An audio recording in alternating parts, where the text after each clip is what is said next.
అందరికీ నమస్కారం. ప్రత్యేక కార్యక్రమానికి అందరికీ స్వాగతం, సుస్వాగతం. ప్రత్యేక కార్యక్రమంలో ఈరోజు మనతో పాటు ఉన్నారు అడిగొప్పుల హరిబాబు గారు. మరి సార్ సీనియర్ పిరమిడ్ మాస్టర్, ఎంతో ధ్యాన చేశారు, సేవా కార్యక్రమాలు చేశారు. పత్రి సార్తో కూడా ఎంతో అనుబంధం ఉంది. మరి వీటన్నిటిని తెలుసుకునే ముందు అంతకంటే సార్ యొక్క జీవితం ఎలా ఉంది, వారి యొక్క జీవిత విశేషాలన్నీ వారి ద్వారానే స్వయంగా తెలుసుకుందాం. సార్ నమస్తే. సార్ నమస్తే మేడం. సార్, మరి మీ బాల్యము, విద్యాభ్యాసము, తల్లిదండ్రులు, పిల్లలు, వివాహం. ఓకే, నా పేరు అడిగొప్పుల హరిబాబు. మా నాన్నగారి పేరు రాధాకృష్ణమూర్తి, అమ్మగారి పేరు వెంకటశేషమ్మ. మాది ప్రకాశం జిల్లా, సముద్ర తీర ప్రాంతము, ఈతముక్కల గ్రామంలో జన్మించాము. సో మా కుటుంబంలో నేను 6వ సంతానం, అంటే చివరి సంతానం. సో చిన్నప్పటి నుంచి కూడా చదువుకోవాలనేటువంటి ఒక తపన ఎక్కువగా ఉండేది. సో కుటుంబంలో పరిస్థితులు ఆ రోజుల్లో సరిగ్గా ఉండేవి కాదు. వారు మనల్ని పోషించడం అంటేనే చాలా కష్టసాధ్యంగా ఉండేది. కానీ కొంత ఇంటర్మీడియట్ వరకు, ఫస్ట్ ఇయర్ వరకు చదువుకోవడం జరిగింది. సెకండ్ ఇయర్లో మా నాన్నగారు ఫీజు కట్టే స్తోమత లేక కూడా ఆ రోజుల్లో మాకు అక్కడ ఎంఎస్ఆర్ జూనియర్ కాలేజ్ అని మా విలేజ్లో ఏర్పాటు చేయడం జరిగింది. సో ఫస్ట్ ఇయర్ ఫీజు ఒక 1500 రూపాయలు. సో 1993లో ఫస్ట్ ఇయర్ ఇంటర్ చేస్తాం. ఫస్ట్ ఇయర్ ఇంటర్లో కూడా నేను మా బ్రాంచ్లో నేను టాపర్ని. సెకండ్ ఇయర్ ఫీజు కట్టే టైంకి మా నాన్నగారు నేను కట్టలేనని చెప్పేశారు. కానీ చిన్నప్పటి నుంచి ఎక్కువ నాకు మనోధైర్యం ఎక్కువ ఉండేది. నేను ఏదైనా చేయగలను, ఏదైనా సాధించగలనని. సో నా ముందు మా అన్న ఒక ఆయన ఉండేవారు, ఇద్దరం ఒకే క్లాస్మేట్స్ అనమాట. సో నేను డ్రాప్ అయిపోయి మా బ్రదర్కి నేను కొద్దిగా సపోర్ట్ చేశాను.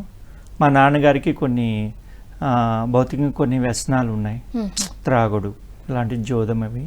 సో కుటుంబం మీద ఆయన ఎక్కువగా పెద్ద శ్రద్ధ చూపించేవారు కాదు. మా మదరు చాలా కష్టపడి మా ఇద్దరి కోసం ఎంతో కష్టపడి చదివించింది. సో కానీ ఆమె కష్టం కుటుంబానికి కొంచెం ఇబ్బంది అవుతుంది. అంటే అంతకుముందు బ్రదర్స్, సిస్టర్స్ అందరికి మ్యారేజ్ అయిపోయినాయి, ఇక మేమిద్దరమే ఉన్నాం అనమాట. సో నా చదువు ఆగిపోతుంది, పర్లేదు నేను ఎలాగైనా ప్రైవేట్గా చదివి నేను సాధించగలను అనేటువంటిది నాకు కాన్ఫిడెంట్ ఉంది. సో అందువల్ల నేను డ్రాప్ అయ్యి ఒక షాప్లో పనిచేస్తూ మా బ్రదర్కి నేను సపోర్టింగ్ చేశాను. మీ బ్రదర్ స్కూల్ ఫీజు అంతా సపోర్ట్ చేశాను మేడం. చేయబట్టి ఈరోజు మా బ్రదరు ఒక ఎండిఓగా, మండల పరిషత్ డెవలప్మెంట్ ఆఫీసర్గా ఇప్పుడు విజయవాడ దగ్గర తాడేపల్లిలో ఉంటున్నారు. సో డైరెక్ట్గా గ్రూప్ 2లో కొట్టి దాదాపు 22 ఇయర్స్ అయింది తను. సో తనకి నేను ఎంతో నా వంతుగా నేను సహాయం చేస్తూ ఉన్నాను అనమాట. సో అక్కడి నుంచి ఏంటంటే నేను జాబ్ వర్క్ చేస్తూ అలాగే చదువుకున్నాను. ఓవరాల్గా మన డిస్టెన్స్ ఎడ్యుకేషన్ ఉంది.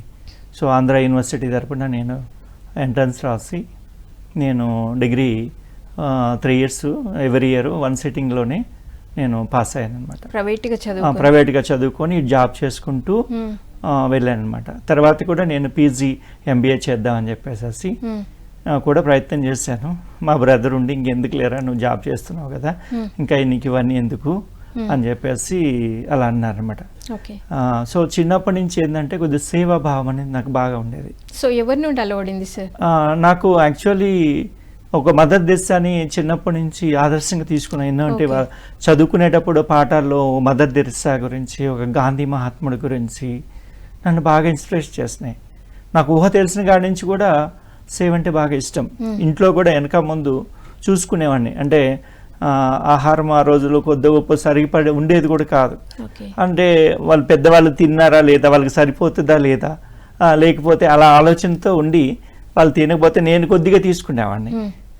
అలాంటి తత్వం నుంచి నేను చదువుకునేటప్పుడు కూడా నాకు తెలిసింది తెలియని వాళ్ళకి చెప్పేవాడిని, నాకు తెలిసింది అంటూ. సో ఆ విధంగా నా ప్రయాణం స్టార్ట్ అయింది మేడం. సో తర్వాత నేను డిగ్రీ వరకు పూర్తి చేస్తున్నాను.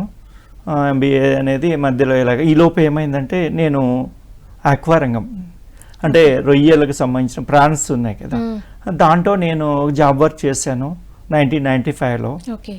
సో అప్పటి నుంచి నేను ఒక 5 ఇయర్స్ అక్కడ జాబ్ చేయటము. అసలు ఎంతోమంది, ఎందుకంటే కొన్ని కోట్ల రూపాయల టర్న్ ఓవర్స్ ఆక్వా అంటేనే. సో వాళ్ళు వితిన్ 6 మంత్స్లో నేను జాయిన్ అయిన తర్వాత నన్ను గమనించారు, నా క్యారెక్టర్ ఏంటి అనేది. ఆ కోట్ల రూపాయల టర్న్ ఓవర్ని నాకు హ్యాండ్ ఓవర్ చేశారు. ఓకే, అంటే మంచి నమ్మకాన్ని సంపాదించుకున్నారు. ఎస్ అనమాట. చాలా అనమాట. అంటే ఎన్నో బ్రాంచెస్ ఉండేవి వాళ్ళవి. ఈ బ్రాంచ్ నాకు హ్యాండ్ ఓవర్ చేశారు. సింగిల్ ఎన్పి కూడా లాస్ట్గా నేను ఒక టీ కూడా తాగను అనమాట. సో మన మెయింటెనెన్స్ అన్ని ఖర్చు పెట్టుకోవచ్చు బ్రహ్మాండంగా. కానీ నేను సింగిల్ ఎన్పి కూడా తీసేవాడిని కాదు, అంటే వాడుకునే వాడిని కూడా కాదనమాట. సో అలాంటి సమయంలో వాళ్ళు నన్ను మీకు చక్కగా అన్ని విధాలు సపోర్ట్ చేస్తామని ఎంత డెడికేషన్గా వర్క్ చేస్తామో. కానీ అన్ని చోట్ల ఎన్నో ఫ్రాడ్స్ జరుగుతున్నాయి అనేక బ్రాంచెస్లో కూడా. కానీ కొంతకాలం నేను చేసిన తర్వాత వాళ్ళు నాకు తగ్గటువంటి ఆ ఫలితం అనేది ఇవ్వలేకపోయారు. ఇంత కష్టపడ్డాము, నిజాయితీగా వర్క్ చేస్తాము, కానీ వీరు కనీసం దాన్ని గుర్తించలేకపోతున్నారని కొంత బాధ వేస్తుంది.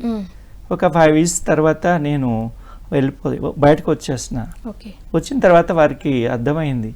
సో నా తర్వాత వచ్చిన పర్సన్స్ వాళ్ళని ఎలా ప్రభావితం చేసింది, ఒక మంచి వ్యక్తిని కోల్పోతే ఎలా ఉంటుంది అనేది. తర్వాత వాళ్ళ ఫ్యామిలీ మెంబర్స్, వాళ్ళ బంధువులు అందరూ నన్ను అడిగారు, లేదు మీరు రావాలి అని. లేదు, నేను ఇక రాలేను, నేను ఎంత కృషి చేశాను, ఎంత నిజాయితీగా మీకు తెలుసు, కానీ లేదులేండి అని చెప్పినాను. తర్వాత నా దగ్గర కొద్దిగా డబ్బులు ఉంటే నాకు అవగాహన ఉంది ఆ ఫీల్డ్ మీద, పూర్తిగా టెక్నికల్గా కానీ మార్కెటింగ్ కానీ. సో అప్పుడు కొంత డబ్బులు ఉన్నాయి, మిగిలించుకున్నట్టు మా బ్రదర్ని, మా ఫ్యామిలీ మెంబర్స్ని వాళ్ళకి మంచి చెడ్డ చూడంగా ఆ డబ్బులతో కొంత డబ్బులు మిగిలంగా చెరువులు వేశారు, రొయ్యల చెరువులు వేస్తే అవి ఈ నెలకే పోయినాయి. ఉన్న డబ్బులు ఖర్చు అయిపోయింది, ఉద్యోగం లేదు. మళ్ళీ చాలా మంది పిలుస్తున్నారు. ఆ సమయంలో నేను మళ్ళీ మా విలేజ్కి వెళ్ళాను. అంటే నేను అవును, అంతకుముందు ఒంగోలు వచ్చేవాడిని డైలీ, ఒక 20 kilometers ఉండేది. సో అయితే ఇంకా మళ్ళీ 5 years తర్వాత మళ్ళీ ఇంకా ఈత మొక్కలో కూర్చున్న టైంలో మళ్ళీ వేరే కంపెనీ వాళ్ళు ఆఫర్ చేశారు, మేము ఇన్వెస్ట్ చేస్తాము, మీరు చక్కగా వ్యాపారం చూసుకోండి, మీకు శాలరీ ఇస్తాము ప్లస్ కొంచెం పర్సంటేజ్ ఇస్తామని. సరే ఓకే, హ్యాపీ కదా అని చెప్పేసి మా విలేజ్లో స్టార్ట్ చేస్తాం. 1999 జూన్లో స్టార్ట్ చేస్తాం మేడం. వాళ్ళు ఇన్వెస్ట్ చేశారు. వాళ్ళు నేను ఒకటే అడిగాను కండిషన్, నాకు ఎవ్రీ 6 monthsకి ఒక క్రాప్ అయిపోతుంది. సో నాకు టోటల్గా నా శాలరీ ఎలా కామన్గా రెగ్యులర్గా వస్తుంది. సో నెక్స్ట్ నాకు కావాల్సిన ఏదైతే పర్సంటేజ్ ఉందో టోటల్ టర్న్ ఓవర్ మీద నాకు ఇవ్వాలి అని చెప్పిన. సో ఫస్ట్ క్రాప్ అయింది, సెకండ్ క్రాప్ అయింది, అంటే 1 year, అంటే ఇయర్కి 2 cyclings అనమాట. సో అయితే నేను అడిగాను, నాకు ఇవ్వాల్సింది ఇవ్వండి అని. వారు ఏమంటే ప్రొలాంగ్ చేస్తున్నారు, ఉంది కదా కంటిన్యూ చేయని. మాట్లాడుకుంది ఏంది, మీరు ఏం చేస్తున్నారు, కానీ చేతులంతా నా దగ్గరే ఉంది, కోట్ల రూపాయలు నా చేతుల్లోనే ఉన్నాయి. కానీ ఆ రోజు కూడా మనము వాళ్ళకి వద్దు ఇంకా అని చెప్పి వాళ్ళకి అప్పచెప్పేసేసి 1 year తర్వాత వాళ్ళు మీకు ఇస్తాను పర్సెంటేజ్ అయితే ఇవ్వలే. సో కానీ నా చేతిలో నేను కట్ చేసుకొని ఇవ్వచ్చు. ప్లస్ ఇవన్నీ కూడా మనం రైతులకి కొంత క్రెడిట్ ఇస్తాం, క్రాప్స్ వచ్చిన తర్వాత మనం రికవరీ చేసుకునేట్టు అవి కూడా ఉన్నాయి. సో అయినా కానీ 1 year తర్వాత చూసి, సార్ మీరు తీసుకోండి, నేను చేయలేనండి అని చెప్పి వాళ్ళు హ్యాండ్ ఓవర్ చేసి రావాల్సిన రికవరీస్ కూడా కలెక్ట్ చేసి ఇచ్చాం. అంటే ఎందుకంటే మనల్ని వాళ్ళు నమ్మి ఇచ్చారు. సో కాకపోతే వాళ్ళు మనల్ని ఏం చేసినా కానీ వద్దు ఇంకా అలాంటప్పుడు, అంటే ఆ టర్మ్ కరెక్ట్గా లేదు వాళ్ళతో ట్రాన్సాక్షన్, వద్దు అని అనుకున్నాను అనమాట. సో అలాగా బ్రేక్ చేసేసి మళ్ళీ 2000 సంవత్సరంలో జూన్ నుంచి నా ఓన్గా స్టార్ట్ చేశాను. రూపాయి కూడా నా దగ్గర లేదు, కేవలం నా పెట్టుబడి ఏంటంటే నా యొక్క నీతి, నా నిజాయితీ, మనోధైర్యం, అంతే. సమాజంలో అప్పటికే 5 years నేను ఆ ఫీల్డ్లో ఉన్నాను కదా. నేను ఆ సమయంలోనే నేను ఉద్యోగం చేస్తున్న సమయంలో ఎంతో మందికి అవకాశాలు ఇచ్చా. ఎందుకంటే అందరు అడిగేవారు, నీలాంటి వాళ్ళు కావాలయ్యా, ఎందుకంటే ఇదంతా డబ్బుతో కూడుకున్నది, ఒక నిజాయితీగా ఉండేవాళ్ళు కావాలి అని చెప్పి అలా ఎంతో మందిని నేను తీసుకొచ్చాను అనమాట. సో అలాగా నేను 2000 సంవత్సరం జూన్ నుంచి ఓన్గా స్టార్ట్ చేస్తాను, 0 రూపాయి పైసా లేకుండా స్టార్ట్ చేస్తాం మేడం. సో వ్యాపారం స్టార్ట్ చేస్తాము. ఒక మంచిగా ఉంది బిజినెస్. దాదాపు నా దగ్గర ఒక 50-60 కంపెనీలు, మెడిసిన్స్ ఉన్నాయి నా దగ్గర. ఏ ప్రోడక్ట్ వచ్చినా నేను దాని మీద ఒక ఎక్స్పెరిమెంట్ చేసిన తర్వాత నా దగ్గరికి ఏదైనా కొత్త కంపెనీ వచ్చిందంటే ప్రకాశం డిస్టిక్లో ఎవరు అకౌంట్ నా దగ్గరికి వస్తుంది. దాని మీద కొన్ని ఎక్స్పెరిమెంట్ చేసిన తర్వాత దాని రిజల్ట్ ఎలా ఉంది అనేది ఇచ్చిన తర్వాత ఇక్కడ నుంచి మిగతా అన్ని షాప్స్కి వెళ్ళిపోయేదన్నమాట. సో వాస్తవంగా నేనంటే కూడా కొంతమందికి తెలుసు, ఎవరు అంటే వీళ్ళందరూ నా ఎక్స్పెరిమెంట్ నేను ఇచ్చిన ఆర్డర్ని బట్టి మిగతా షాపుల వాళ్ళందరికీ కూడా పలానా హరిబాబు గారు ఈ విధంగా ఆర్డర్ పెట్టారు అని చెప్పి, ఎవరయ్యా హరిబాబు, ఏ కంపెనీ వాడు వచ్చినా కానీ ఈ హరిబాబు ఎవరు, ఇతని గురించి ప్రతి కంపెనీ అతను ఆర్డర్ పెట్టారు అని. అలా ఎన్నో కంపెనీలు మేడం. అలాగా ఒక 1 year చాలా బాగుంది. అసలు డబ్బు అంటే ఎలా ఉండేదో తెలియదు అనమాట. అంటే జేబుల్లో కానీ అరమరలో కానీ మస్తు డబ్బు, జీవితంలో ఆ డబ్బు అంటే ఎలా ఉంటుంది అనేది అప్పుడు చూసాం. మాదంతా కోట్లలో టర్న్ ఓవర్ ఉంటుంది కదా. 2001 సంవత్సరం డిసెంబర్ సో వచ్చింది. మేమేం చేస్తామంటే రైతులకు పెట్టుబడులు పెడతాం సహజంగా. పెట్టుబడులు పెట్టి వాళ్ళ క్రాప్ సక్సెస్ అయిన తర్వాత మనము అవన్నీ కూడా మళ్ళీ హార్వెస్టింగ్ కొనుగోలు చేసేసి మనం ఎక్స్పోర్ట్ కంపెనీలకి మళ్ళీ మనం ఇస్తాం. సో ఆక్వాలో ఎలా ఉంటుందంటే ప్రతిదీ కూడా ఎన్ని కోట్ల రూపాయలైనా ఎన్ని లక్షలైనా సరే ఈవెన్ ఒక పేపర్ మీద రాసిస్తారు, ఈరోజు మీ రొయ్యల చెరువు నేను పట్టాను అనుకోండి, సో దాని వాల్యూ వచ్చి ఒక 5 లక్షలు, 5 లక్షలకు ఒక పేపర్ మీద రాసి ఇచ్చేస్తా అంతే. సో మళ్ళీ ఆ పేమెంట్ అనుకున్న టైంకి మీకు పే చేస్తాం. ఇలాగా 2001 డిసెంబర్లో డిసెంబర్ 21, 22 తేదీల్లో ఒక 26 లక్షల రూపాయల రొయ్యలు కొనుగోలు చేస్తాం ఒక 5-6 రైతుల దగ్గర. సో ఆ పేమెంట్ కరెక్ట్గా ఒక 1 వీక్లో పేమెంట్ వస్తుంది అని చెప్తున్నాడు కంపెనీ వాడు. సరే 1 వీక్ అయిపోయింది, రైతులకి ఏమంటే మనం పేమెంట్ అడుగుతున్నారు. సో వాడేమంటే ఫోన్ ఎత్తటంలా ఆ కంపెనీ వాడు, కాకినాడ దస్పల్లా గ్రూప్ అని అక్కడ ప్లాంట్ వాడు అనమాట. సో సహజంగా అంటే ఇంకో 4 రోజులైనా ఇబ్బంది లేదులే, ఒక 10 రోజులు అయిపోయింది, పేమెంట్ రావట్లా. సరే వాడికి ఆన్ చేస్తే ఫోన్ ఎత్తటంలా. మధ్యలో ఇంకేంటా అని చెప్పి ఒకరోజు మధ్యలో ఇంకొక మీడియేటర్ ఉన్నారు, తనని కాంటాక్ట్ చేసి ఏంటి సార్, అదే సార్ వాళ్ళు ఫోన్ ఎత్తటం లేదు. సరే ఒకరోజు ఒంగోలు నుంచి నేరుగా ఒంగోలు వచ్చాము, ఈతముక్కల నుంచి ఒంగోలు వచ్చా. ఒంగోలు నుంచి వచ్చి ఒకరోజు నాకు కూడా ఫోన్ ఎత్తలేదు, పద కాకినాడ, నైట్ కాకినాడ వెళ్ళిపోయాం.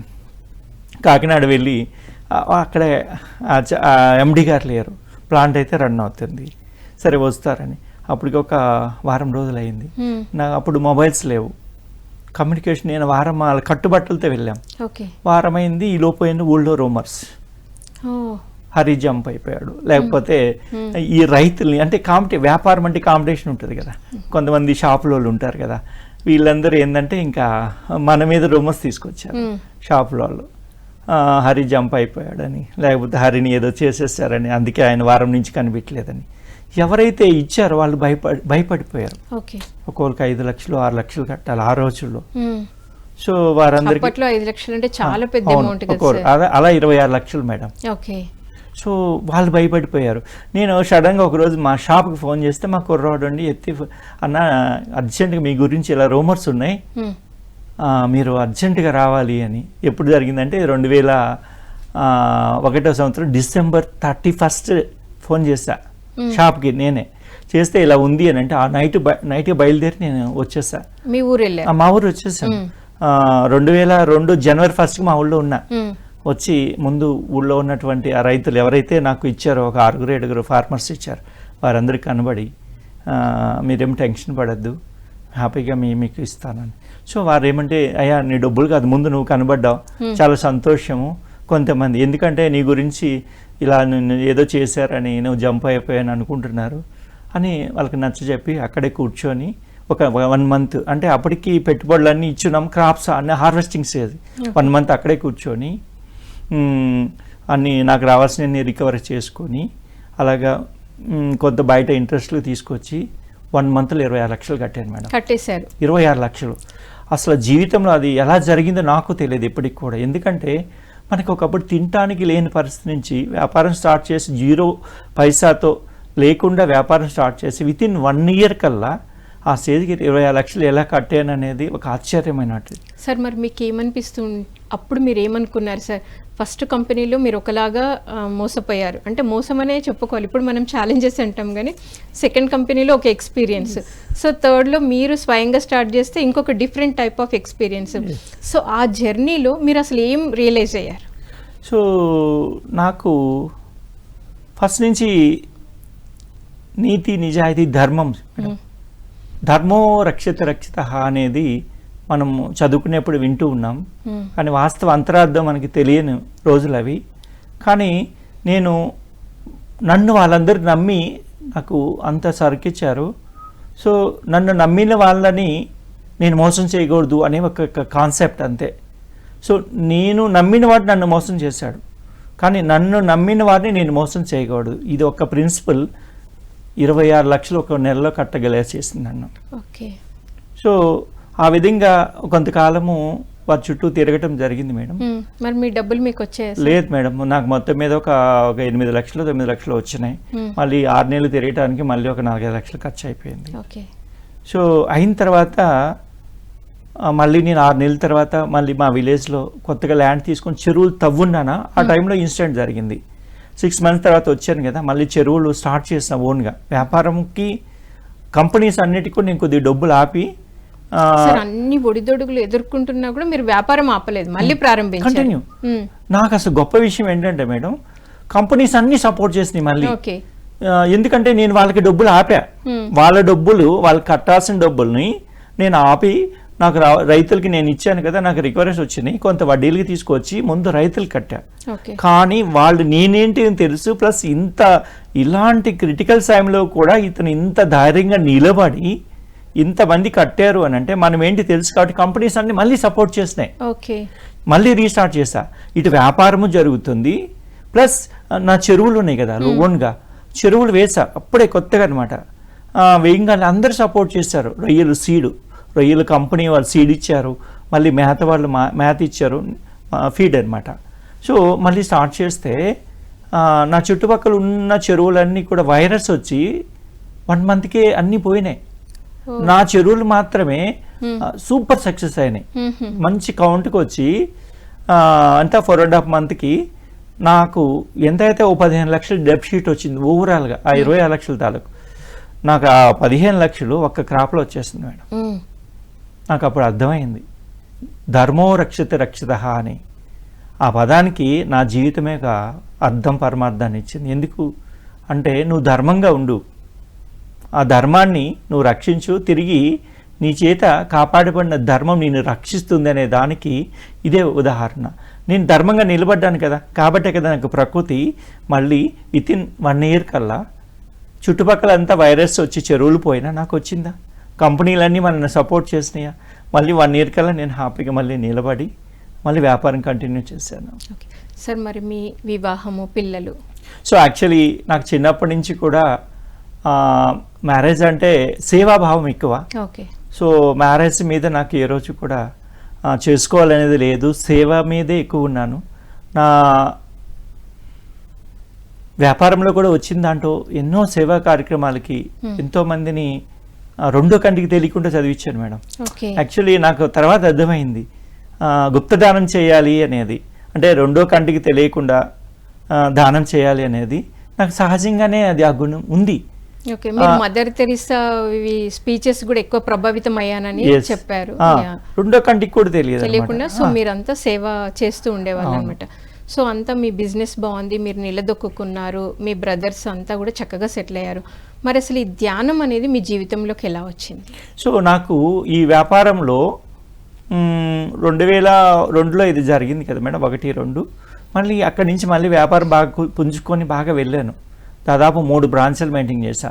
మళ్ళీ చెరువులు దాదాపు ఒక 20 ఎకరాల చెరువులు చేసిన, దాదాపు ఒక 10-15 మంది నా దగ్గర ఎంప్లాయ్మెంట్ చేస్తుండేవాళ్ళు.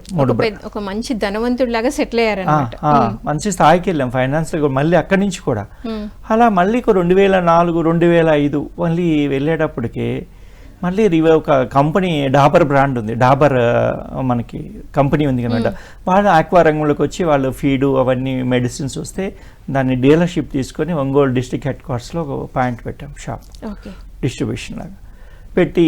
తర్వాత అది కొంత ఫీడ్ సక్సెస్ఫుల్గా కాక మార్కెట్లో కొంత లాస్ అయ్యాం. మళ్ళీ ఒక 2005 తర్వాత ఒక్కసారి వెనక్కి తిరిగి చూసుకుంటే 2001లో ఎలా అయితే నా గ్రౌండ్ లెవెల్ ఉందో నా ఫైనాన్షియల్ స్టేటస్, మళ్ళీ ఇప్పుడు అదే స్టేటస్కి వచ్చాను. అప్పుడు 26 లక్షలు పోయిన రోజు బాధపడలేదు, కానీ అరే ఇంత జర్నీ స్టార్ట్ అయింది, ఇంత చేసాము, ఇన్ని ఇంతమందికి ఎంప్లాయ్మెంట్ ఇచ్చాము, ఇన్ని కోట్లు టర్న్ అవుట్ చేసాము, కానీ ఇప్పుడు ఏంటి మళ్ళీ అని బాధేసింది. చేతిలో ఏమీ లేదు. రైతుల దగ్గర అయితే డబ్బులు రావాలి, రైతులు ఏమంటే క్రాప్స్ ఫెయిల్యూర్స్ అయ్యి వాళ్ళు ఇచ్చే పరిస్థితి లేదు, సెక్యూరిటీస్ ఏమీ లేవు, మనం అందరితో గొడవ పెట్టుకునే వాళ్ళము, అంతకంటే కాదు, ఏదో వచ్చి వాళ్ళ బాధలు చెప్పుకోవాలని ఓకే సరే పోనీ అనేటువంటి తత్వము. సో బాధేసింది. అప్పుడు నాకు కొంత సైకలాజికల్గా మానసికంగా నిద్రలేమి, తీవ్రమైన తలనొప్పి స్టార్ట్ అయింది. సో అప్పుడు మీకు నిజమైన అంటే సమస్యలోకి మీరు కూరుకుపోయారనమాట ఫస్ట్ టైం. అప్పటి వరకు ఎన్ని ఉన్నా మీరు అధిగమిస్తూనే వచ్చారు కదా సార్. అవును మేడం. అది చూసినాక సరే ఇంకెలా కానీ మళ్ళీ కొంత బయట ఇంట్రెస్ట్లు తీసుకొచ్చి వ్యాపారం స్టార్ట్ చేసాం. మళ్ళీ స్టార్ట్ చేశారు? కంటిన్యూ వ్యాపారం స్టార్ట్ చేస్తున్నాం. వ్యాపారం ఆగింది ఏం లేదు మేడం, స్టార్ట్ చేస్తాం. అయితే నా దగ్గర ఉన్నటువంటి మంచి వ్యక్తి, ఒక పిల్లవాడు వచ్చాడు, మాకు రిలేటివ్ అవుతాడు. తనకి హ్యాండ్ ఓవర్ చేశాక నాకంటే మంచి బాధ్యతతోటి తను బాగా బాధ్యత తీసుకున్నాడు. నేనేమంటే మొహమాటము, వాళ్ళు ఏదైనా వచ్చి ఏదైనా చెప్పుకుంటే పోనీలే అనుకునే తత్వం, కానీ తను చాలా పర్ఫెక్ట్గా వ్యాపారం చేశాడు. ఈలోపు హెల్త్ ఇష్యూస్ వచ్చినాయి కదా, చాలా హాస్పిటల్స్ తిరిగా. దాదాపు ప్రకాశం, ఒంగోలు జిల్లాలో, గుంటూరు జిల్లాలో తిరగని హాస్పిటల్ లేవు. ఒక న్యూరాలజిస్ట్లో అవచ్చు, ఒక సైక్రాటిస్ట్లో అవచ్చు, జనరల్ మెడిసిన్ అవచ్చు. ఒక 2.5 years, నియర్లీ 2 years దాకా తిరిగా. ఎక్కడ పోయినా ఏం లేదయ్యా అని చెప్తారు. ఏమి లేకపోతే నా పరిస్థితి ఏంది, నిద్ర పట్టదు. సో చివరికి అలాగా సైక్రాటిస్ట్ దగ్గర చాలామంది దగ్గర తిరుగుతూ మెడిసిన్స్ వాడుకుంటూ ఒక మానసిక రోగిలా తయారైన పరిస్థితి మంచానికి. సో ఈ సందర్భంలో అలా జర్నీ చేస్తున్న టైంలో నాకు 2006-07 సమయంలో ప్రాణిక్ హీలింగ్ పరిచయం అయింది. మా ఊర్లోనే కొంచెం మాకు తెలిసిన వాళ్ళే అక్క అవుతుంది, తన ద్వారా పరిచయం చేసింది. సో దాంట్లోకి వెళ్ళాను. ప్రాణిక్ హీలింగ్లో బేసిక్, అడ్వాన్స్, క్రిస్టల్, సైకిక్, అర్హాటికి ఇలా ఉంటాయి కోర్స్. ఒక కోర్స్కి ఒక్కొక్క ఫీజు ఉంటుంది అన్నమాట. అప్పట్లోనే బేసిక్ అంటేనే ఒక 1100 రూపీస్ చేస్తే ఒక 2 days వర్క్షాప్ ఉంటుంది. ఆ 2 days వర్క్షాప్లో మనకి మొత్తం వాళ్ళే అకామిడేషన్ ఇస్తారు. సో నేను అది బేసిక్ నేర్చుకుని దాని మీద ప్రాక్టీస్ చేసిన. ప్రాక్టీస్ చేయడం వల్ల నాకు వితిన్ డేస్లోనే నాకున్నటువంటి సైకిక్ ప్రాబ్లమ్ కానీ, నాకు తీవ్రమైన హెడేక్ కానీ మొత్తం క్లీన్ చేసుకున్నా. అసలు ఎంత వండర్ వేసిందంటే, మామూలుగా నేను కనీసం నైట్ పడుకోవాలంటే అంతకుముందు మినిమం 3 నుంచి 4 టాబ్లెట్ వేసుకొని నిద్రపోవాలి. అలాంటి సిచ్యుయేషన్ నుంచి ప్రాణిక్ హీలింగ్ వచ్చిన తర్వాత ఈ చక్రాస్ మొత్తం కూడా క్లీన్ చేసుకొని మళ్ళీ వాటిని ఎనర్జైజ్ చేయటం అనమాట. సో మళ్ళీ షీల్డ్ వేసుకోవటము, అంటే ఏ నెగిటివ్ ఎనర్జీ కూడా మీకు ఇంకా రాదనమాట. సో అలాగా నేను ఎలా నిద్రపోయి ఉన్నంటే హీలింగ్ చేసుకొని చక్రాస్కి ఎనర్జైజ్ చేసి షీల్డ్ వేసానంటే నా ఆర మొత్తానికి ఎలా నిద్రపోయి ఉంటే, నేను ఎలాగైతే మాత్రలు వేసుకొని నిద్రపోతానో అలా వెళ్ళిపోయేవాడిని. సో అలా ఇంకా దాంట్ నుంచి ఇక ఎన్నో దాంట్లో next basic class, advance, crystal ఇవన్నీ నేర్చుకున్నాక ఇది సమాజానికి చాలా అవసరం అనిపించింది. సో మీరు కూడా నేర్పించడం స్టార్ట్ చేశారు? అంటే నేర్పించడానికి అక్కడ యోగ్యత లేదు, గురువు మాత్రమే నేర్పించాలి. సో అందువల్ల ఏంటంటే నేనేం చేస్తాను అంటే ఇది సమాజానికి అవసరం అని చెప్పి, నాకు ఎంతో సర్కిల్ ఉంది జిల్లా మొత్తం మీద, తెలిసిన వాళ్ళందరికీ చెప్పాను ఇది బాగుంది అని. చాలా మందిని జాయిన్ చేస్తా. అయితే డబ్బులు కొంతమందికి లేని వాళ్ళు వీళ్ళు సమాజానికి ఉపయోగపడతారంటే నేను వాళ్ళకి డబ్బులు కట్టించి కూడా చేర్పించిన కొంతమందికి. సో చేస్తున్నాము, చాలా బాగుంది. ప్లస్ నేను ఆ మూమెంట్లో అక్కడ కొంచెం స్పీడ్గా ఉన్నా. అక్కడ ఏమైంది, కొంతమంది సీనియర్స్ ఉంటారు కదా, వారికి కొద్దిగా ఈగో హట్ అయింది. ఇప్పుడు ఎవరైనా చేసే వారికి గుర్తింపు వస్తుంది కదా మేడం, సహజంగా కొంతమంది సీనియర్స్ మనం వెనక వచ్చి ఈరోజు గురువు మన మీద ఎక్కువ ఫోకస్ పెట్టడం, బాగా వర్క్ చేస్తున్నారంటే ఆయన కొంచెం ఎక్కువగా మాట్లాడటం సీనియర్స్ కొద్దిగా నచ్చల. సో ఇదంతా నాకు నచ్చలేదు. ఇది అబ్బాయి ఇదంతా ఎందుకులే అబ్బాయి గోలా అని చెప్పి నేను బయటకు వచ్చేస్తే ఒకరోజు ఆయన కూడా అడిగారు, అయ్యా అంటే నేనేం చెప్తానంటే ఒక బేసిక్ క్లాస్ నేను రూట్ చూపిస్తా, తర్వాత ఏమంటే అడ్వాన్స్ కోర్స్ అయితే దీంట్లో ఎలా ఉంటుందని ప్రాణిక్ హీలింగ్, ఒక తలనొప్పి ఉందనుకో మేడం, దీన్ని హీలింగ్ ప్రాసెస్లో ఒక 5 minutesలో తగ్గించుకుంటే అదే బేసిక్ క్లాస్లో ఒక 3 minutesలో తగ్గించుకోవచ్చు. అదే క్రిస్టల్ అయితే 1 minuteలో తగ్గించుకోవచ్చు. సో వీళ్ళు ఏం చేశారంటే, మీరు బేసిక్ కదా, నెక్స్ట్ మీ కాంటాక్ట్స్ నెంబర్స్ అన్ని వాళ్ళ దగ్గర ఉంటాయి, నెక్స్ట్ బేసిక్ క్లాస్ స్టార్ట్ అయినప్పుడు మీ అందరికి కాల్ చేస్తారు. వాళ్ళందరూ ఏమంటే నాకు ఫోన్ చేసేవాళ్ళు, ఏంది ఇలాగా వాళ్ళు ఫోన్ చేస్తున్నారు, మళ్ళీ నెక్స్ట్ క్లాస్ కంటే దానికి 2200 పే చేయాలి. ఏం చేయమంటారంటే సో మీరు ఫ్రీగా చెప్పేవాళ్ళు అనమాట. నేను చెప్పడం అంటే కాదు, నేను క్లాస్ చేయడానికి లేదు, కానీ వాళ్ళు నన్ను అడిగేవాళ్ళు, మీరు ఫస్ట్ బేసిక్ క్లాస్ నేర్చుకున్నారు మేడం 1100 కట్టి, సో తర్వాత దాంతో డెప్త్ ఏంటి అనేది మీరు సాధన చేస్తే కదా తెలిసేది. సో మీ నంబర్స్ అన్ని వాళ్ళ దగ్గర ఆర్గనైజర్ దగ్గర ఉంటాయి. వాళ్ళు ఏం చేస్తారు, నెక్స్ట్ అడ్వాన్స్ క్లాస్ స్టార్ట్ అయినప్పుడు మీకు కాల్ చేసేవాళ్ళు, మేడం మీ అడ్వాన్స్ ఇంకా సూపర్గా ఉంటుంది, మీరు రండి అని చెప్పేసేసి. అంటే అప్పుడు వాళ్ళు ఏం చేసేవాళ్ళు, నాకు ఫోన్ చేసేవాళ్ళు, వాళ్ళు ఫోన్ చేస్తున్నారు ఏంటి అని. నీకు ఫస్ట్ బేసిక్లో నీకు క్లారిటీ వస్తే ఇది వెళ్ళాలా లేదో నీ ఇష్టం, అది నేను చెప్పేది కాదని.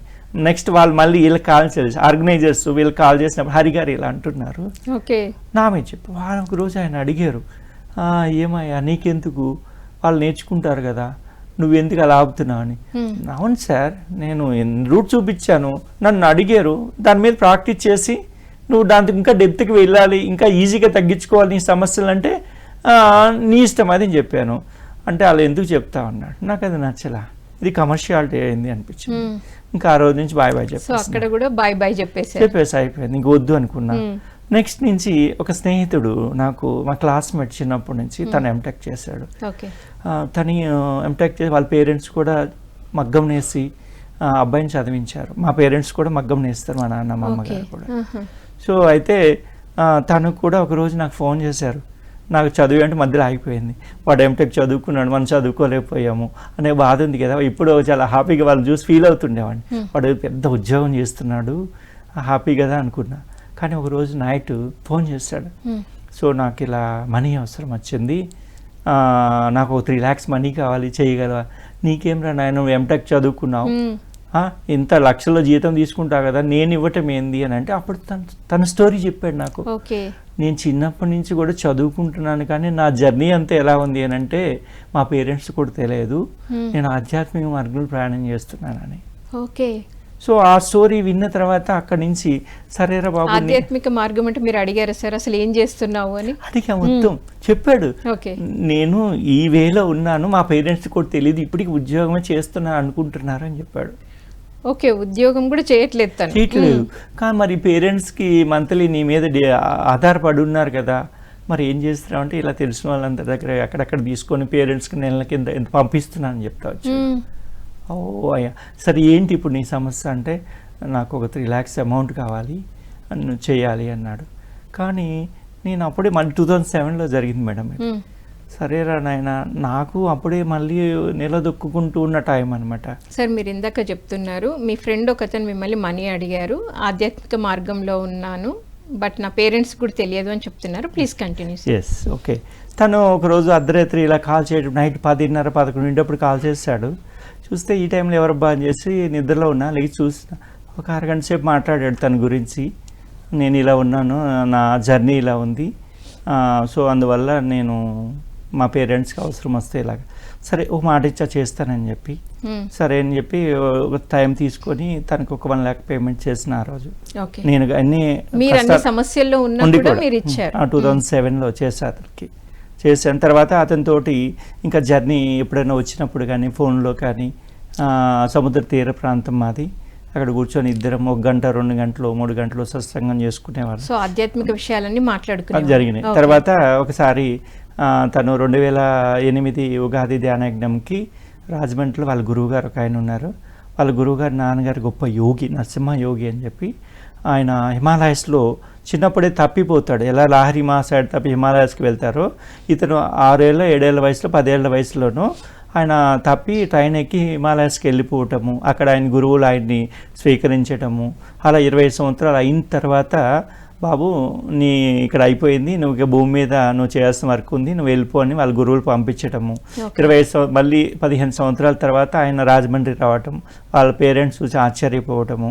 తర్వాత ఆయన ఈ భూమి మీద వాళ్ళు బ్రాహ్మిన్స్ బాగా ఆయన తెలుసుకుని జ్ఞానాన్ని ప్రచారం చేస్తూ ఉన్న ఆస్తులంటూ అమ్ముకుంటూ వెళ్ళారు, జ్ఞానాన్ని పంచుతూ ఉన్న సమయంలో తర్వాత మ్యారేజ్ చేస్తారు వాళ్ళ తల్లిదండ్రులు. అప్పుడు ఆయనకు ఒక వరప్రసాదంగా ఒక కుమారుడు జన్మిస్తాడు. సో వాళ్ళ నాన్నగారు చేసిన పరంపరని వాళ్ళ కొడుకు కుమారుడు ఎవరైతే ఉన్నారో వారు కంటిన్యూ చేస్తూ ఉన్నారన్నమాట. అప్పుడు నా స్నేహితుడి ద్వారా నేను కూడా ఆయన దగ్గరికి వెళ్ళి దీక్ష తీసుకోవడం 3 రోజులు అక్కడ ఈ ఉగాది సందర్భం ఎంతో మంది ఆధ్యాత్మిక గురువులు సత్సంగాలు జరిగి చివరి రోజు కూడా వారు నా చేత ప్రమాణం చేసుకున్నారు. గురువు ఆజ్ఞ ప్రకారం ఆ రోజు నుంచి పూర్తిగా మాంసాహారం మానేసేసి. సో అప్పుడు వెజిటేరియన్ అయ్యారు. మరి మీ షాప్స్ అన్ని తీసేసారా? ఉన్నాయి, వ్యాపారం ఉంది, తినటం మాత్రం లేదు. ఇంకా గురువు దీక్ష ఇచ్చాడు, సాధన చెయ్యాలి. ఎలా మనకి అంటే నిద్ర లెగిస్తే వ్యాపారం. ఏంటంటే ఇంకా మార్నింగ్ 5కి లెగిసానంటే నైట్ 10-11 దాకా తిండి నిద్ర ఏముండేది కాదు. ఆ రోజుల్లో ఆహారం అంటే కూడా అంతగా పట్టించుకునేవాడిని కాదు. సో అంత వర్క్ ఉండేది బాగా. సో ఇలాంటి టైంలో మళ్ళీ ఇంకా కాదు, తీసుకున్నాను మేడం. గ్యాప్ వచ్చింది, ఒక సంవత్సరంన్నర నేను చేయలేకపోతున్న సాధన. ఏమంటే ఉన్న ఒత్తిళ్ళు, వ్యాపారం ఇలా ఉంది, వీటిని వదిలి వెళ్ళలేము, వీటిని ఇంకా వదిలేయాలని నిర్ణయించుకున్నా.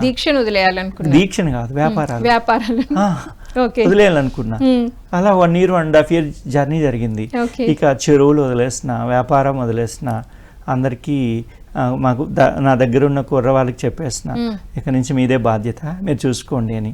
నాకు ఎవరైతే ప్రాణంగా ఉంటారో, మిత్రులు నన్ను అభిమానిస్తారో వారందరికీ చెప్పేసి బాయ్ బాయ్ నేను వెళ్ళిపోతున్నాను అంటే చాలామంది ఏడ్చారు. నీలాంటి వ్యక్తి సమాజానికి ఉపయోగపడి ఒక నీతిగా నిజాయితీగా, వ్యాపారంలో ఎక్కువ అంటే ఎక్కువ మోసం ఉంటుంది మేడం, బాగా మోసం. అలాంటి నీలాంటి వ్యక్తి వెళితే కరెక్ట్ కాదు. ప్లస్ నీలాంటి వ్యక్తి సమాజానికి ఎంతో సేవ చేస్తారు, ఎంతోమంది ఉపాధి కల్పించేవాళ్ళు. చాలామంది ఏడ్చారు కూడా, ఒప్పుకోలే. ఇంకోటి ఏంటంటే నా దగ్గర అప్పుడు దాదాపు ఒక 25 lakhs క్యాష్ ఉండేది. ఓ 15 lakhs క్యాష్, 10 lakhs అబౌవ్ కొంత రికవరీస్ రావాలి. మొత్తం తనకి హ్యాండ్ ఓవర్ చేసి 2009 August 2 కట్టుబట్టలతో వ్యాపారం వదిలేసి వాళ్ళకి హ్యాండ్ ఓవర్ చేసి పేరెంట్స్కి అని చెప్పి నేను వెళ్తున్నానని చెప్పి ఇలాగే 2009 August 2 కట్టుబడితో నైట్ బయలుదేరి వెళ్ళిపోయి అలా ఒక అరుణాచలంలో ఒక 5 months పాటు వెళ్ళిన మరుసటి రోజే ఈ బట్టలు తీసేస్తాం. కాషాయం పైన ఒక పంచ, కింద సన్యాసం తీసుకున్నారు సార్. అన్నీ వదిలేస్తాం. వదిలేసి ఒక జోలి పట్టుకున్నా. సో మన గిరి ప్రదక్షిణ ఉంటుంది కదా అరుణాచలంలో. సో చుట్టూ ఎన్నో లింగాలు ఉన్నాయి కదా. సో అక్కడెక్కడో రోడ్ల మీద ఫుట్పాత్ ఉంటుంది, సాధువులు సన్యాసులు రోడ్డు మీద పడుకుంటారు. అలా అక్కడ పడుకొని కటిక నేల మీద పడుకొని వేకుజామున అక్కడి నుంచి సాధన చేయడం. డైలీ ఒక 3ంటికి లేకపోవడం, 1 గంట సాధన చేయటం. సో మళ్ళీ ఇంక గిరి ప్రదక్షిణ చేసుకుంటూ ఎక్కడొక కోనేరులు ఉంటాయి అక్కడ లింగాల దగ్గర, ఆ కోనేరులో మునగటం, స్నానం చేయటం, జోలు బట్టి అడుక్కోవడం, అంతే. ఇంకా అలా స్నానం చేయటం, వచ్చేసి డైలీ గిరి ప్రదక్షిణ చేసుకుంటూ అరుణాచలేశ్వరిని దర్శించుకొని అక్కడి నుంచి రమణాశ్రమం ఉదయం 8ంటికి ఓపెన్ చేస్తారు. ఆ రమణాశ్రమంలోకి వచ్చేసి ధ్యాన మందిరం ఉంది, అక్కడ కూర్చునేవాడిని. అసలు నాకు తెలియదు అనమాట, అసలు ధ్యానం అంటే కూడా తెలియదు. అలాంటి వ్యక్తి ఇంక వచ్చి ఆయన ఇచ్చారు కదా ఒక మంత్రం గురువు, ఇంకా వెళ్ళి ఆ ధ్యాన మందిరంలో కూర్చుంటే నాకు తెలియకుండా 3 hours 4 hours 5 hours అయిపోయేది. అసలు ఎలా కూర్చున్నామంటే ఇలా ఉండేది, ఈ వెన్నుముక అసలు ఇంతే, ఈ శరీరం ఒక కట్టెలా ఉండిపోయేది. ఇలా 4 hours 5 hours జరిగిపోతూ ఉండేది. అసలు గంటలు సాధన. సరే, ఇంకా మధ్యలో సాధువులకి భిక్ష పెడతారు. ఓన్లీ అరుణాచలం రమణాశ్రమంలో సాధువులకి మాత్రమే.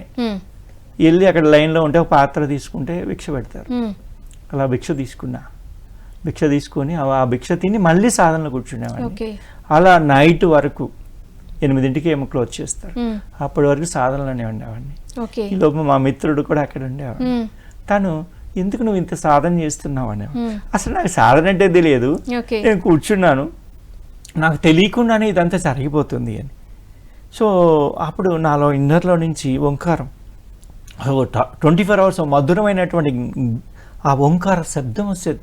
ఎంత మధురంగా ఉండేదో, 24 hours వినిపిస్తూనే ఉండేది. ఎన్నో సువాసనలు వస్తుండే. తనకి చెప్తూ ఉండేవాడిని, ఇవన్నీ ఇలా జరుగుతున్నాయి అంటే చాలా అద్భుతము, నీకు ఎన్ని జన్మల సుకృతమో పుణ్యఫలమో ఎంత కలుగుతుంది, అందరికీ ఇది రాదు అని. సో అలా సాధన బాగా జరుగుతుంది. ఒక పూట భిక్ష అప్పుడు కూడా, అలాగే రేత్రిపూట ఫుట్పాత్ మీద పడుకోవటం, అలా జరిగిపోతే సడన్గా ఆ సాధన అయిపోయింది. అసలు ఏమి తెలియని కూర్చుంటే అన్ని గంటలు సాధన చేసినామని, కూర్చుంటే కానీ ఎంత ప్రయత్నం చేసినా కానీ సాధన కుదరటంలా.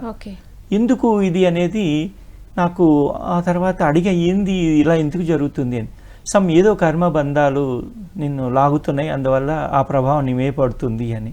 సరే అలాగే సాధన చేసుకుంటూ అసలు ఎంతోమంది చాలా బాగా చూసేవాళ్ళు మమ్మల్ని, ఎందుకంటే వీళ్ళు చాలా సిన్సియర్గా ఉన్నారు, ఈ పిల్లలు ఇంత చక్కగా సాధన చేస్తున్నారు, ఎవరితో పని లేదు అని చాలా గౌరవించేవాళ్ళు సాధువులు కూడా. అలా 5 months పూర్తి చేసుకున్నాక మళ్ళీ 2010 జనవరి 1st వచ్చేసా ఇంటికి వచ్చేసారు. నేను వస్తాను, మీరు ఎతకొద్దు అని చెప్పి. నేను కరెక్ట్గా 5 months తర్వాత నేను ఇంటికి రావటం, అక్కడి నుంచి నా జ్ఞానాన్వేషణ, వ్యాపారం అంతే వాళ్ళు చేసుకుంటున్నారు కుర్రవాళ్ళు, నేనైతే అడుగు పెట్టలేదు. ఇంకా మా పేరెంట్స్ అందరూ చూశారు కదా, అయితే అప్పటికి బాగా సన్నబడిపోయా. వాళ్ళు చూసి ఒక రోగిలా తయారైపోయావు ఇంద్ర ఇలా అనుకుంటున్నారు వాళ్ళు, కానీ నా స్థితి వేరుగా ఉంది. సో అక్కడి నుంచి ఇంకా జ్ఞానాన్వేషణ మొదలైంది. ఎక్కడ గురువులు ఉన్నారు ఏంటి, ఎక్కడ సత్సంగాలు జరుగుతున్నాయి తెలుసుకుని ప్రయాణం చేస్తూ ఉన్నారు. అలా కొంతమంది గురువులను కలిసిన తర్వాత 2010 మా సిస్టర్ వాళ్ళు పక్కన ఒక విలేజ్, మా సిస్టర్ని వేరే ఊరు ఇచ్చాము. అక్కడికి వెళ్ళినప్పుడు ఒక ఫ్రెండ్ పరిచయం అయ్యాడు అక్కడ. వాళ్ళు పరిచయం చేస్తే తను శివ అని ఆ అబ్బాయి ద్వారా పత్రి గారు అప్పుడే 2009 శ్రీశైల ధ్యానజ్ఞ జరిగింది, ఆ అబ్బాయి వెళ్ళొచ్చాడంట, దాని గురించి చెప్పాడు. అప్పుడు చెప్పాడు అనమాట, ఇది సో పత్రి గారు ఇలా అని చెప్పేసి. అక్కడ నాకు ముందు అది వినటం జరిగింది, పిఎస్ఎస్ఎం గురించి, పత్రి గారి గురించి. తర్వాత అక్కడ కావల్లో ఒక గురువు గారు ఒక ఆయన ఉండేవారు, ఆయన దగ్గరికి ప్రతి పౌర్ణమికి మేమందరం కొంతమంది గ్రూప్ సభ్యులు ఉండేవాళ్ళం, పౌర్ణమి ధ్యానం అక్కడ జరుపుకుంటూ ఉండేవాళ్ళం. ఆ సందర్భంలో ఇంకొక స్నేహితుడు నర్సారెడ్డి గారు అని పత్రి గారు ఫాలోవర్, దాదాపు అప్పటికి 2002 నుంచి 2003 నుంచి ఆయన ఫాలో అవుతున్నారు, టీచర్ అనమాట. సో అతను కూడా అక్కడికి వచ్చేవాడు. అలా ఆ పరిచయం అయిన తర్వాత ఆయన చెప్పాడు, ఇలా పలానా చోట కందుకూరులో ఇలా 108 రోజులు ధ్యాన క్లాసులు జరుగుతున్నాయి అని చెప్తే, మామూలుగా డైలీ ఈవినింగ్ సెషన్ జరిగేది, సండే వచ్చే ఫుల్ డే జరిగేది. అప్పుడు నేను ఒక సండే 1 day క్లాస్కి వెళ్తే అప్పుడు 1 day class madam Revathi madam ఏమో అనుకుంటా, గూడూరు. సో నాకు ఆ తొలి రోజే ఆ మేడం పత్రి గారు చెప్పినటువంటి 9 జ్ఞాన నవరత్నాలు ఆధ్యాత్మిక గురించి చెప్పినటువంటిది అసలు అద్భుతం అనిపించింది. తర్వాత ఆయన చెప్పినట్టు వ్యక్తిగతంగా నువ్వు ఆధ్యాత్మిక స్థితికి చేరుకోవాలంటే ఇచ్చినటువంటి 18 ఆదర్శ సూత్రాలు, ఇవి నన్ను ఎంతో ట్రాన్స్ఫర్మేషన్ జరిగింది ఆ రోజే. ఎస్ అబ్బా, ఇది ఇప్పుడు దాకా నా ప్రయాణం. సో నా అన్వేషణ ఫలించింది, నాకు ఏదైతే కావాలో అది దొరికింది అనుకున్నారు. సో మరి మీరు ఈ ఆనాపానసతి ధ్యానాన్ని సిన్సియర్గా చేయడం ఎప్పుడు ప్రారంభించారు? పితామహ పత్రిజీ గారిని ఎప్పుడు చూశారు? సో 2010 కలిసినప్పటి నుంచే మేడం, 10 నుంచే వారితో కలిశాను. ఆ రోజు నుంచి వారితో పాటు వర్క్ చేయడం మొదలుపెట్టాను. ఆ సందర్భంలో పత్రి గారు ఒంగోలు సిద్ధార్థ సూర్యప్రకాష్ గారి ఇంటికి రావడం జరిగింది. వారింటికి వస్తే వాళ్ళతో పాటు కలిసి పత్రిస్తాన్ని కలిసామన్నమాట. కలిస్తే ఒక తన్మయత్వం.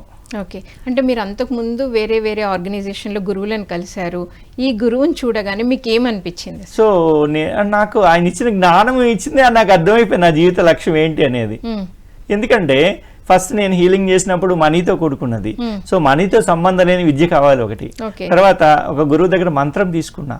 సో మంత్రం అంటే ఒక హిందువు యాక్సెప్ట్ చేస్తాడు, మిగతా ఒక క్రిస్టియన్ ఒక ముస్లిం ఎంతవరకు యాక్సెప్ట్ చేయగలడు, కాబట్టి ఇది కాదు అనుకున్నా, దాన్ని వదిలేస్తా. తర్వాత యోగా, పతంజలి సంబంధించిన యోగాసనాలు అవన్నీ చేస్తా, అది చూసి ఇది కాదు అనుకున్నా, ఇది కాదు. సో ఇలాగా వీటి నుంచి అంటే యోగాసనాలు అంటే ఒక వృద్ధాప్యంలో ఉన్న వాళ్ళు చేయడం కష్టం, పిల్లలకైతే సాధ్యమవుతుంది. కాబట్టి డబ్బుతో సంబంధం లేనిది, మతంతో సంబంధం లేనిది, వయసుతో సంబంధం ఏది ఉందా ఆ అన్వేషణ వెతుకుతూ ఉన్న సమయంలో పత్రి గారు కలవటం, ఈ జ్ఞానం తెలుసుకోవడం, పత్రి గారిని సిద్ధార్థ సూర్యప్రకాష్ గారి ఇంట్లో కలవటం, నా జీవితం ధ్యేయం అనేది ఆ రోజు నాకు అర్థమైపోయింది. సార్ మరి మీ జీవిత ధ్యేయం అర్థమైంది అన్నారు కదా, సో మీరు ఆ మార్గంలో ఎలా ముందుకెళ్ళారు, ఆ సేవ మార్గంలో? ఎస్, అంటే ఆ రోజు నుంచి ప్రచారం చేయడం మొదలుపెట్టాను మేడం. వారితో పాటు తిరిగి ఆ కందుకూరు సరౌండింగ్లో విస్తృతంగా వాళ్ళతో పాటు చేస్తూ 2000 అమరావతి ధ్యాన మహాచక్రం ఒక 20 రోజుల ముందే అమరావతి వచ్చి ఆ చుట్టుపక్కల ప్రచారం చేయటం అవన్నీ జరిగినాయి, పంచడం. ఆ సమయంలో నాకు ఈ పంపటేడు పంచడం ఓమ్ని వెహికల్ ఉంటుంది, ఆ డోరు వెనక్కి ముందుకు జరుగుతుంది. అలాగే ఒకసారి ఆ డోర్లో పడి చెయ్యి నలిగిపోయి ఇరిగిపోయింది, ఈ వేలు కూడా ఇరిగిపోయి తోలు మీదే ఉంది అనమాట. సో అయినా కానీ ఎలా సెట్ అయిందో తెలియదు, అసలు ఏమీ లేదు. వెంటనే అక్కడికి వెళ్ళి ఒక కుట్లు వేసారు, ఒక డాక్టర్ ఆర్ఎంపీ కట్టేసాడు అంతే. అయినా కానీ అలాగే సర్వీస్ చేస్తాం. అప్పుడు ఆ ధ్యాన మహాచక్రానికి సంబంధించి కొన్ని డొనేషన్ బుక్స్ ఇస్తే మా ఊళ్ళో కూడా కలెక్ట్ చేశారు. 2 బుక్లు మధ్య 20 రిసిప్ట్లే 25 ఉంటాయి. దాదాపు ఎంత 25,000 వసూలు చేశా. అవి వాళ్ళకి ఇస్తే అబ్బా ఎంత వసూలు చేసావా ఆ రోజులు, నేను ఆ రోజులు 25,000 అంటే ఈ బుక్స్ ఇచ్చిన వాళ్ళు అలా ఆశ్చర్యపోయారు, ఎంత డబ్బు వసూలు చేస్తావా అని. సో అయిపోయి నేను ఎవరిని అడగలేదు, ఊరక మీ తోచింది రాయమని చెప్పాను. వాళ్ళు ఏదో రాశారు. ఇదండి, నేను అడిగితే చాలా వచ్చేది అన్న. అలా మా ఊరిని కూడా అమరావతి ధ్యాన మహాచక్రానికి ఆహ్వానించా. మరి మీ బిజినెస్ మీరు ఏదైతే చేస్తున్నారో, మీరు వెజిటేరియన్ అయ్యారు, మరి ఇక్కడ మనది పూర్తిగా శాకాహారం అంతా ఇది కదా. సో మీ బిజినెస్ పట్ల మీరు ఎలాంటి నిర్ణయం తీసుకున్నారు? సో యాక్చువల్లీ ఆ బిజినెస్ అయితే నేను ఆ రోజు నుంచి వదిలేసిన కానీ నేను అడుగు పెట్టలేదు. ఓకే, అడుగు ఈరోజు నేను అక్కడి నుంచి ఎప్పటివరకు నేను అడుగు పెట్టలే ఆ వ్యాపారంలో. కానీ వాళ్ళు చేసుకుంటున్నారు, సరే వాళ్ళకి ఏదో కొద్ది సలహాలు ఇస్తున్నా, అంతవరకే. నేనైతే అడుగు పెట్టలా ఓవరాల్గా. సో అమరావతి ధ్యాన మహాచక్రం కొంతమంది ఇన్వైట్ చేశారు. మా ఊరిలో వచ్చిన తర్వాత చూసి ఆశ్చర్యపోయారు. స్వర్గం అంటే ఎక్కడ ఉంది అనుకుంటున్నాము, అబ్బా ఇంత అద్భుతమైన స్వర్గం ఇక్కడుంది అని చెప్పి వాళ్ళు ఏం చెప్పారంటే, నువ్వు ఎక్కడో తిరగడం కాదు, ముందు మన ఊళ్ళో స్టార్ట్ చేయని చెప్పారు. ధ్యాన ప్రచారం. అప్పుడు 2011 మా విలేజ్లో మేడం జనవరి 5వ తారీఖు ఆంజనేయ స్వామి గుడి ఉంది. అక్కడ కొంతమంది వచ్చారు కదా అమరావతి ధ్యాన మహాచక్రం, వాళ్ళు చూసి వాళ్ళది ఒక 5గురితో స్టార్ట్ చేస్తాం. అలా స్టార్ట్ చేస్తే ఈతముక్కల మొట్టమొదటిగా ధ్యాన ప్రచారం స్టార్ట్ అయింది మీ ద్వారా. చేస్తే విత్ ఇన్ 40 days కల్లా 200 మెంబర్స్ అయ్యారు. 2 పూట్ల మెడిటేషన్ ఉండేది. ఆ టైంలో మార్నింగ్ మంచు కాలం, జనవరి కాలం అంటే సంక్రాంతి సమయంలో మంచు ఎక్కువ పడుతుంది. మార్నింగ్ 5 to 6:30 మెడిటేషన్ ఉంటే చైర్లు దొరకవని చెప్పి, అసలు ఒక కొత్త సినిమా వస్తే టికెట్లు దొరకవని ఎలా పరిగెత్తేవాళ్ళు, సీట్లు దొరకవని ఆ మంచు కాలంలో అలా పరిగెత్తుకొని వచ్చేవాళ్ళు. సో అలాగా ఎంతమంది మార్పులు ఒక్కొక్కరిలో. అలాగా దాదాపు 4 సెంటర్లు పెట్టాము ఈత మొక్కలు. దాదాపు 600 మెంబర్ మెడిటేట్స్ అయ్యారు విత్ ఇన్ 4 months. 4 months లో. సో పత్రి సార్ రావడము, ఏమన్నా చెప్పడం జరిగింది? సార్ ఎప్పుడు రాలేదు, ఈతముక్కల గ్రామానికి ఎప్పుడు రాలేదు. ఓకే. సో ఆ 4 months అయిన తర్వాత ఇక లక్ష్యం ఏంటంటే ఈ సంవత్సరం మొత్తం మండలం మొత్తం పూర్తి చేయాలి. మీరు టార్గెట్స్ పెట్టేసుకున్నాక నేనే ప్రాపంచిక లైఫ్ లో ఉన్నప్పుడు బిజినెస్ కి ఎలా టార్గెట్స్ పెట్టుకున్నారో, ఆధ్యాత్మికంలోకి వచ్చినాక మెడిటేటర్స్ చేయాలి, గ్రామాలను ధ్యానమయం చేయాలని టార్గెట్స్ పెట్టేసుకున్నా. ఇంకా పెట్టి ఆ నుంచి ఇక మా మండలం మొత్తం పూర్తి చేస్తా. కొన్ని సెంటర్లో దాదాపు నెలలు పెట్టాను, కొన్ని సెంటర్లో కొన్ని వారాలు పెట్టాను. లాస్ట్కి ఒక క్రిస్టియన్ విలేజ్ ఒకటి ఉంది, సంకు అని, గుంట అని. ఆ విలేజ్ 100% క్రిస్టియన్స్. అక్కడ అడుగు పెట్టాలంటే కష్టం. అలాంటి అక్కడికి వెళ్ళి పాంప్లెట్స్ పంచి అక్కడ వెళ్ళి క్లాస్ స్టార్ట్ చేస్తా. అక్కడ చాలా మంది అడిగారు, ఇక్కడంతా మేము క్రిస్టియన్స్ ఏది, మీరు ఏంది ఇక్కడికి వచ్చాను, మా ధ్యానం గురించి, ధ్యానం చేస్తే ఆరోగ్యం ఉంటుందని. సరే అక్కడికి వెళ్ళి మనమే కరెంట్ లాక్కొని అన్నీ చూసి పెట్టి మెడిటేషన్ రోజు స్టార్ట్ చేస్తాం. చేస్తే ఒక 25-30 మంది వచ్చారు నైట్. వచ్చిన తర్వాత వాళ్ళల్లో ధ్యానం చేయించాం కదా. ఒక రోజు అయింది, రెండో రోజుకి ఎక్కువ మంది కనిపిస్తారు. రెండో రోజే చాలా మంది ఎందుకు రాలేదు ఏంటి అని చెప్పేసి విచారిస్తే, వాళ్ళు ధ్యానంలో కూర్చున్నప్పుడు హిందూ దేవుళ్ళు కనిపిస్తున్నారంట. ఊరి హిందూ దేవుళ్ళు కనిపిస్తున్నారు, మేమంతా జీసస్ ఫాలోవర్స్ కదా, హిందూ దేవుళ్ళు కనిపిస్తున్నారు ఏంటి ఆగిపోయారు. తర్వాత విచారిస్తే విషయం తెలిసింది, అదేం కాదని చెప్పి మళ్ళీ చెప్పి స్టార్ట్ చేస్తాం. అక్కడ చాలామంది దాదాపు నిలబడి, ఆ ఊరు ప్రెసిడెంట్ గారు కానీ చాలామంది ధ్యానం చేసి మొదలుపెట్టారు. అలా 2012 మళ్ళీ అక్కడ డిస్టిక్కి, ప్రకాశం డిస్టిక్కి ఒంగోలు హెడ్ క్వార్టర్స్కి వచ్చేసాం. వీళ్ళందరూ ఇన్వైట్ చేశారు, సార్ మీరు ఇక్కడికి రావాల్సిందే, ఇక్కడ పత్రికారు వస్తే 30-40 మంది కూడా లేరు. అలాగా ఒంగోలు టౌన్లో 2012 స్టార్ట్ చేస్తాం మేడం. ఆ ఒక్క సంవత్సరంలో ఒంగోలు టౌన్లోనే 3 నెలల కాలంలో 57 సెంటర్లు పెట్టాం. 2,000 మందిని, 1800 నుంచి 2,000 మంది ఓన్లీ టౌన్లోనే విత్ ఇన్ 3 months కాలంలో. అలాగే నెక్స్ట్ జిల్లా మొత్తం చేయాలని ఆ సంవత్సరం మొత్తం మీద 330 సెంటర్లు పెట్టి సుమారు 12,000 మందికే మనం నేర్పించాం ధ్యానం. దీని వెనుక ఎంతోమంది టీం వర్క్ చేశారు. ఫైనాన్షియల్ కావచ్చు, సేవపరంగా అవచ్చు, క్లాసులు చెప్పేవాళ్ళు అవచ్చు. నిజంగా ఆశ్చర్యం వేసింది, ఇది ఎలా పాసిబిలిటీ, ఇది ఒక మానవ మాత్రమే మనకు సాధ్యమేనా అనిపిస్తుంది. కానీ నేను ఎందుకంటే పత్రికారికి నేను ఎప్పుడైతే మూమెంట్లోకి వచ్చానో సరెండర్ అయ్యాను. ఎలా అయ్యానంటే, ఈ బాడీని మీరు ఎలాగైతే ఉపయోగించుకోవాలో అలా ఉపయోగించుకోండి, నేను సిద్ధం, నీ ఏదైనా సరే. సో ఆ విధంగా రోజుకి 18-20 గంటలు వర్క్ చేస్తాం మేడం. కాబట్టే ఒక సంవత్సరంలో అన్ని సెంటర్లు పెట్టి అన్ని వేల మందికి ఒక 30 నుంచి 50 కిలోమీటర్ల పరిధిలో ఒంగోలు టౌన్కి అలా చేసిన తర్వాత 2012 ధ్యాన మహాచక్రం జరిగింది. ఓకే. సో మీ తరపు నుండి వాళ్ళందరినీ తీసుకొచ్చారా సార్? సో మా ఫాదరు, మదరు, నేను ఎప్పుడైతే వచ్చానో మా మదర్ వచ్చింది, మా ఫాదర్ వచ్చారు. మా ఫాదర్కి చాలా ఉన్నాయి కదా, వ్యసనాలు ఉన్నాయి కదా. మా ఫాదర్ అన్నీ వదిలేసి చక్కగా సాధన చేశాడు. మా ఫాదర్ భలే అనుభవాలు ఉన్నాయి ఆయనకి. అలా మా మదర్ కూడా చేశారు మేడం. అది కూడా వాళ్ళిద్దరూ వండర్ అనమాట, చాలా హ్యాపీగా. అలాగే మా సిస్టర్స్ కూడా చెప్పాం, అందరూ పర్లేదు, మా పెద్ద బ్రదర్ ఒక్క తప్పితే మిగతా పర్లేదు కొంతవరకు నడుస్తున్నారు. సో కుటుంబ సభ్యులందరినీ కూడా ధ్యానంలోకి తీసుకొచ్చుకున్నారు. సో మరి మీ చుట్టుపక్కల గ్రామాల్లో కూడా చక్కగా ధ్యానాన్ని స్ప్రెడ్ చేశారు. సో మరి పత్రి సార్ కాన్సెప్ట్లో మిమ్మల్ని ఎక్కువగా ప్రభావితం చేసినవి ఏంటి సార్? పత్రి గారు నీ వాస్తవానికి నువ్వే సృష్టికర్తవి అని చెప్పేశారు. సో ఇది చాలా నన్ను ప్రభావితం చేస్తుంది వాస్తవంగా. సో నిజమే కదా, మన కర్మలకి మనం కారణం, తెలుసో తెలియకుండా ఎన్నో జన్మల కర్మలు ఈరోజు మన జీవితంలో ఎలా మనం వాటిని అనుభవిస్తున్నాము అనేది. సో కాబట్టి ఆయన ఇచ్చిన జ్ఞానం అనంతమైన, అసలు ఒక్కటి అనేది లేదు. నిజంగా ప్రతిదీ కూడా అది ఒక వజ్రం లాంటిది అనమాట. ఏది పట్టుకున్న మన జీవితం ధన్యమవుతుంది. కాకపోతే ఈయన సమాజం కోసం ఇంత కష్టపడుతున్నాడు, నేను ఎందుకు, నాకు అదే ఉంది, నేను ఇంతకుముందు భౌతిక సేవ చేసేవాడిని. సో ఇది కాదు, ఎందుకంటే అందరికీ ఈ సమాజంలో అనారోగ్యం ఉంది, అశాంతి ఉంది, ఉన్నవాడి నుంచి లేనివాడి వరకు కూడా. కాబట్టి ఇది అందిస్తే ఇది కరెక్ట్ అనే ఉద్దేశం మీద నా ప్రయాణం మొదలయ్యి నేను సేవ చేయటం మొదలుపెట్టాను. సో చాలా మేడం, నా జీవితం మొత్తం ఏ రోజు కూడా ఈ డబ్బు ఉంది, ఇది రేపు నా భవిష్యత్తు ఏంటి అనే ఆలోచన లేకుండానే ఉన్న డబ్బుల్ని అలా ఖర్చు పెట్టుకుంటూ వెళ్ళిపోయాను. వాళ్ళ దగ్గర కుర్రాళ్ళు మెయింటైన్ చేస్తున్నా తీసుకొని వెళ్ళిపోయాను అలా ఖర్చు పెట్టుకుంటూ. కానీ నేచర్ నాకు ఎన్ని రకాలుగా ఇచ్చిందంటే, నా జీవితంలో నాకు ఇల్లు కూడా లేదు వాస్తవంగా, లేదు. నేను అప్పటికి కూడా రెంటెడ్గానే ఉంటున్నా. కానీ నేచర్ మనం ఇస్తూ ఉంటే వస్తూ ఉంటుంది, పంచిదే పెంచబడుతుంది అన్నారు కదా. అలాంటిది నాకు 2012లో మళ్ళీ ఆ కుర్రవాళ్ళే, వాళ్ళకి 2009లో వ్యాపారం ఇచ్చాను కదా, వాళ్ళే ఇల్లు కొనిచ్చారు. నాకంటే ఇల్లు ఉందంటే అది వాళ్ళ ద్వారానే ఇల్లు వచ్చింది. సో తర్వాత వాళ్ళ వ్యాపారం చేసి కొంత ఫండింగ్ అనేది ఇచ్చారు. ఆ డబ్బుని నేను ఎక్కడ సింగిల్ ఎన్పి తీసుకుంటే ఈ జిల్లా మొత్తం మనం ప్రచారం చేస్తుంటే ఇచ్చేవాళ్ళు ఇచ్చారు. కానీ ఏ రోజు కూడా వస్తేనే మన కార్యక్రమాలు చేయాలనేటువంటి భావన లేకుండా ఉన్నదాన్ని నేచర్ ఖర్చు పెట్టుకు ఎందుకంటే నాకు అర్థమైంది ఇదంతా కూడా హింస ద్వారా వచ్చిందే అనేది. కాబట్టి ఈ ప్రతి రూపాయి కూడా విశ్వ కళ్యాణానికి మాత్రమే ఉపయోగపడని నా లక్ష్యం. ఇప్పటికి కూడా అదే.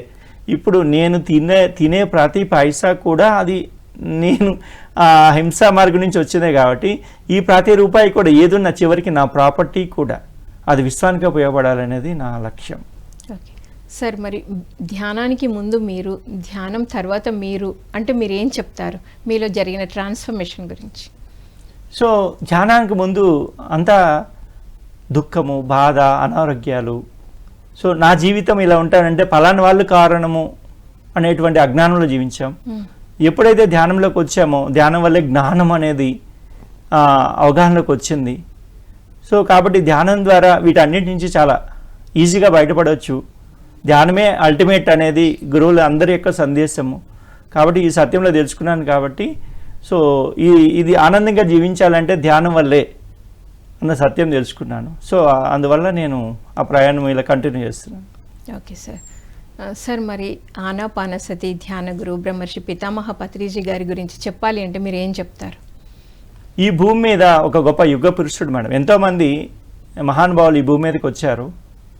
సో కానీ ఆధ్యాత్మిక సత్యాన్ని ఒక బట్టబయలు చేసినటువంటి మహాయోగి పొంగవడు ఆయన.